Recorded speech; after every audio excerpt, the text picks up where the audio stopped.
மீண்டும் சினிமாவுக்கு திரும்பும் விஜய். பாழாய் போன முதல்வர் கனவு, அடி கொஞ்சம் பலமோ? தமிழக சட்டசபை தேர்தல் முடிவுகளை பொறுத்து விஜய் சினிமாவில் தொடர்ந்து நடிக்கலாமா வேண்டாமா என்கிற முக்கிய முடிவை எடுப்பார் என்று தெரிய வந்துள்ளது.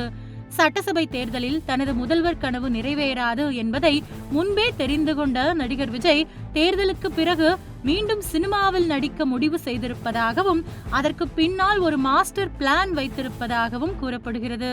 தமிழக சட்டசபை தேர்தல் ஓட்டுப்பதிவுக்கு இன்னும் சில வாரங்களே உள்ள நிலையில் அரசியல் கட்சிகள் தேர்தல் களத்தில் பெரும் பரபரப்போடு இயங்கி வருகின்றன. ஒரு பக்கம் தேர்தல் நடத்தை விதிமுறைகள் அமலுக்கு வந்துள்ள நிலையில் பறக்கும் படையினர் மாவட்டங்கள் வாரியாக கடும் சோதனைகளை நடத்தி வருகின்றனர்.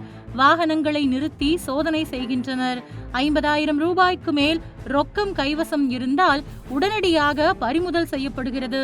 தமிழக அரசியல் வரலாற்றில் இந்த தேர்தல் மிகப்பெரிய அளவில் கவனம் பெற்றுள்ளது. அதற்கு காரணம் நடிகர் விஜயின் தமிழக வெற்றிக் கழகம் இந்த தேர்தலில் போட்டியிடுகிறது. கட்சியின் தலைவர் விஜய் பெரம்பூர் தொகுதியில் முதல்வர் வேட்பாளருக்கு போட்டியிடுகிறார். சினிமாவில் உச்ச நட்சத்திரமாக இருந்து வரும் நடிகர் விஜய் அரசியல் களத்திற்கு வந்துள்ளதால் மக்களிடையே அவருக்கு மிகப்பெரிய ஆதரவும் வரவேற்பும் இருந்து வருகின்றது.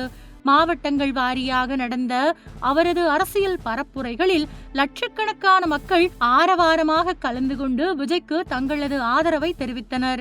ஆனால் இந்த வரவேற்பு, ஆதரவு எல்லாம் வருகிற தேர்தலில் வாக்குகளாக மாறுமா என்பதுதான் பெரிய கேள்வியாக உள்ளது.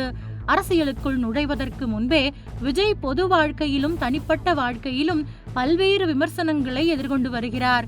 கரூர் சம்பவம் முதல் சங்கீதா விவாகரத்து மனு, த்ரிஷாவுடன் நட்பு வரை பல்வேறு பிரச்சனைகள், சர்ச்சைகள், விமர்சனங்கள் தேர்தலில் அவரது வாக்கு எண்ணிக்கையை பாதிக்குமா என்பது சந்தேகமாக உள்ளது.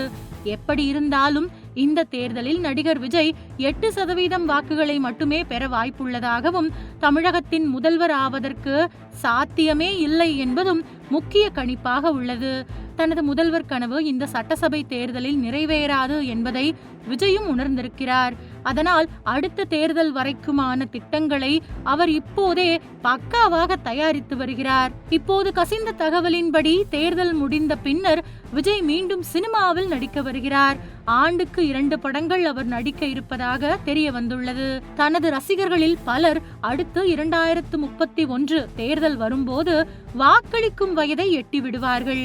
அதனால் இந்த 2026 தேர்தலை காட்டிலும் 2031 ஆண்டு தேர்தலில் தனது வெற்றிக்கு அதிக வாய்ப்பு இருப்பதாக விஜய் கருதுகிறார்.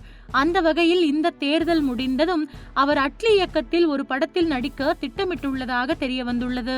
முன்னதாக இந்த கூட்டணியில் வெளியான தெரி, மெர்சல், பிகில் ஆகிய படங்கள் மாபெரும் வசூலை குவித்த வெற்றி படங்களாக இருந்தன. ஏற்கனவே பவன் கல்யாண் போன்ற நடிகர்கள் அரசியலுக்குள் இயங்கிக் கொண்டே படங்களில் நடித்து வருவது போல் விஜய் இனி ஆண்டுக்கு 2 படங்களில் நடிக்கவும் முடிவு செய்திருக்கிறார். இது தளபதி ரசிகர்களை குஷிப்படுத்தியுள்ளது.